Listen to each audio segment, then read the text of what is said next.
Hey writer friends, welcome back to my channel. In today's video, I'll be sharing with you the YouTuber's confession tag.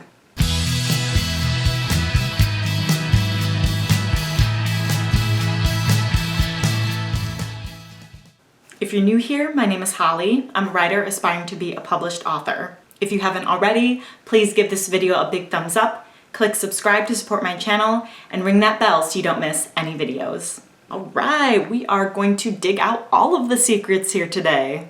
So I saw the YouTuber confessions tag circulating around AuthorTube quite a few months ago, but I'm doing it now, and I thought it would be fun because there's a lot of things that YouTubers and AuthorTubers go through that we don't really talk about, so I thought it would be fun to share that with you today. And I just had to wear this shirt. I'm probably procrastinating. I got this off of Sarah Sutton's shop. I think it's Redbubble. It's amazing, and I kind of wanted like everything that was on there. So there are 13 questions in this tag, so let's jump right in. Question number 1 is, how many hours a week do you spend filming and editing? Well, recently it has been 0 because I haven't been coming out with YouTube content. If I have a live stream with live writing sprints, that usually lasts 1.5 to 2 hours. And of course, the nice thing about that is that it does not involve any editing, so yay! But when I am filming and editing, I usually take maybe 2 hours to film because I usually bulk film my YouTube videos, and I try to film about 3 or 4. I usually can't do any more than that because my voice starts to get scratchy, I start to get tired, the lights are on me, so I start getting hot and hungry and just crabby, and I just am kind of done. So that's pretty much my limit. Now, I usually don't edit the video until the weekend before because I post my videos on Tuesdays. And my videos are usually about 10 to 13 minutes long. That's about the average. And that can take me an hour. That can take me a while. I kind of lump in with the editing, like formulating my thumbnail, prepping my social media posts, and then that takes even longer. So it probably takes me about 2 hours to edit like a 13-minute video. Question number 2, what kind of camera do you I can't say that. Do you use? That's like really tongue-tied. What kind of camera do you use to film? So I have a Canon HD. It's actually a video camcorder because that was going to be the best if I was gonna film vlogs. So it's kind of a good like vlogging camera, but it's just like super old. I do kind of want to upgrade soon, but that's gonna be in the future. But I have it linked down below if you're interested. I really love this camera. But yeah, I'm kind of like wanting to try something new. And then when I am vlogging, it's just really bulky. So I do want to try to find something a little bit smaller in the future. Question number 3, why do you vlog?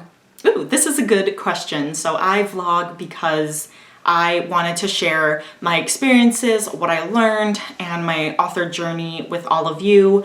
I simply adored the AuthorTubers that I followed when I first found AuthorTube and learned so much from them and got invested in their journeys and themselves as people. And I really became friends with them as well. And I wanted to build that own community myself because I knew the type of advice that people were giving. There were other things that I knew I could contribute based on my own experiences, and I wanted to be able to share that. So yeah, it was just fun because like I have met so many people through here, and it's opened up so many opportunities for me of things that I've learned, books that I've read, authors that I've followed, and awesome writing advice. Question number 4, who are your favorite YouTubers? Ooh, this is a good question because I don't remember if the AuthorTubers, if they did this, if they chose their favorite AuthorTubers or chose their favorite YouTubers. But as far as AuthorTubers, I love watching Bethany Atazada. I actually watch a lot of indie authors, and so it's funny because I want to go the traditionally published route, but I enjoy watching their videos too because it shows me like, hey, you know, this is a very viable route, and like look at how successful these people are and how hard they have to work to like reach their dream and hustle. So I kind of just like watching their journeys, and they're my friends. You know what? Natalia Lee just came out with a video about how she misses the old AuthorTube, and I was just talking about this with my sister, about how a lot of the people that I followed on AuthorTube aren't on YouTube anymore, and even those who are still on YouTube have kind of shifted their channels, Natalia being one of them, and she does want to return back to kind of AuthorTube content because she misses it. But this question is actually really hard for me because I haven't really been watching a lot of AuthorTubers lately, because I feel like that kind of main group of people that I used to follow, who I was subscribed to, just don't come out with content anymore. And so I've kind of shifted and had to find like a new group of AuthorTubers. So if you want a video about this, let me know because I could expand more on it. But I just like was kind of feeling a little bit lost in the AuthorTube world. Like, you know, as far as like vlogs versus, you know, straight up like day in the life vlogs versus writing advice.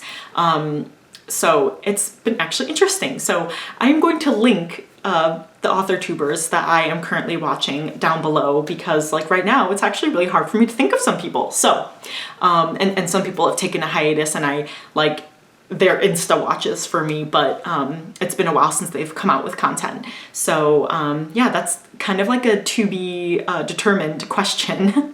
Question number 5, do you monetize your videos? No, I don't. I am not able to monetize my videos. I do have over 1,000 subscribers, but you also need 4,000 watch hours. And I do not have 4,000 watch hours. Last year, I really burnt myself out trying to get the 4,000 watch hours and become just so obsessed with like the keywords and the right title and, you know, what's gonna help me get monetized. And that just made me like hate YouTube and like just not really enjoy being on AuthorTube. And so in January, and then from going through these 2 social media hiatuses this year already, I realized that like it's not worth it. It wasn't making it fun for me. It wasn't making me like I didn't feel like I was genuinely connecting with you guys because I was just like, well, you know, I need to get views and I need to get this and this, and I don't want to do that. I don't like that. So right now I'm just like, you know what? I don't care about monetizing. I just want to have fun and connect with you all. So no, I don't monetize. If I do eventually get enough watch hours, then yes, I will monetize my videos. But right now I don't, and I'm okay with it. Question number 6, what's one thing you're excited about in the upcoming year? I think kind of piggybacking off the last question, I think I'm just excited about connecting with people in a more genuine way, which I feel like I was doing before, but I kind of had the like, you need to be monetized like lingering in the back of my head, making me feel like I needed to come out with certain videos or come out with day in the life vlogs because that will have a lot of people watch that or something. And it's like, well, maybe I don't want to do that, you know? So I feel like I'm excited because I'm going to not have that stress and pressure of coming out with certain content, but doing what I feel like will benefit you guys, but also do what I want because it's my channel. I can do what I want. I also have been doing more regular live streams and have been trying to get on a more set schedule. So I had polled you all a couple weeks ago about what days and times work for people. So I'm gonna be trying to do a couple times a month, either a Friday like late afternoon, early evening, or a Saturday morning, early afternoon sprint. So either Fridays or Saturdays, depending on like if I have something going on one of those days. So I'm excited about that because it will bring my friends as guests on my channel more often, which is what I love because usually I'm only doing live streams like during NaNoWriMo or Camp NaNoWriMos, and I'm like, oh, I miss you, what's up? So this way I get to hang with my friends a lot more often. Question number 7 is, what's your most awkward filming moment? I'm trying to think, I don't know if it was the most awkward, but other than like trying to vlog in public, which is kind of awkward. But I've also tried filming in my car, and that's really awkward when like someone walks by and you're like, I am talking to a camera, I seem really awkward right now, and they pull up right next to you and you're just like, hi. So there is that. I know I've had ones where I filmed and then the content was just completely unusable. For whatever reason, the audio had messed up and I had to film it all over again. So that was more of like a mortifying experience, but usually the vlogging in public is what like gets my embarrassment factor up. Question number 8, what are your goals for your channel? Just to keep growing this community, because I've met so many friends and I've had so much fun, and probably last year I would have said monetize my channel, but that's not my goal anymore. My goal is to have fun with all of you. Question number 9, what are your favorite types of videos to make?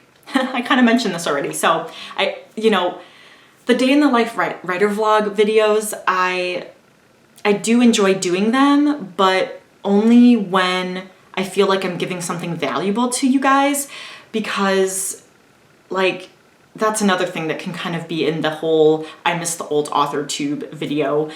So yeah, like I said, let me know if you would like to see that video. But I like having something that's going to be beneficial and valuable to you all. And so I feel like the writer vlogs, I'm like, I don't want to like waste your time, watching me pour coffee and just type with my hands. Like, why? I don't know. Like for me, I'm like, why do you want to watch that? Like, I want to give you valuable content about like how you can improve your story so that you can be published and like reach your goals, because that's what I want and I want to help you do that too. And me showing myself pouring coffee is not going to do that. So, I like these sit down videos, I like the chatty videos, and I like giving you guys valuable content. Question number 10, what makes talking in front of the camera comfortable for you? Oh my goodness, I know I was hella awkward when I first started, and I had a script and I just like tried to follow that to a T, and that didn't make me feel as genuine. I felt so robotic and just like staccato. And now I'm just like, oh yeah, I'm literally talking right now and I didn't script this. I'm just talking out my butt and saying what I want to say. And so I feel like it's more natural. I feel like it's more of a conversation now, but it took a lot of time for me to get there because I do have a plan for what I want to say most of the time, but I don't have this like script that I follow word for word, because I don't feel like I can kind of deviate from that. So it's kind of like I'm a plantser for the YouTube scripts. Question number 11, do you or will you allow your kids to be in your videos? Don't have kids, only fur babies. Not planning on having kids anytime soon, if ever. So this won't be an option. As you know, my fur kids have showed up in my videos all the time, so you will definitely see them. Question number 12, is your spouse supportive of your YouTube channel? Most definitely, Chris is. He's helped me pick out this video camera. He helped me pick out the lights, like my audio with my mic, and got my Adobe Premiere Pro, showed me how to use it. So he used to edit my YouTube videos, and now I do that all on my own. So he's just been awesome every step of the way with helping me. Otherwise, I probably wouldn't have done YouTube for very long, and definitely my video and audio quality would not be as good. So he's been very supportive, and I've been grateful for that. And like, I kicked him out of the room because I needed to film my videos. So I'm very grateful. Thank you, Chris. And lastly, question number 13, share one tip for someone just starting out on YouTube. Oh, look.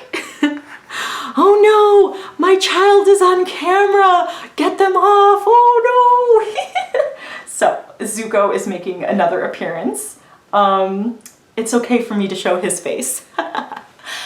So my piece of advice is really to just don't stress about it and just have fun. Don't compare yourself to other people because you want to create the content that you want.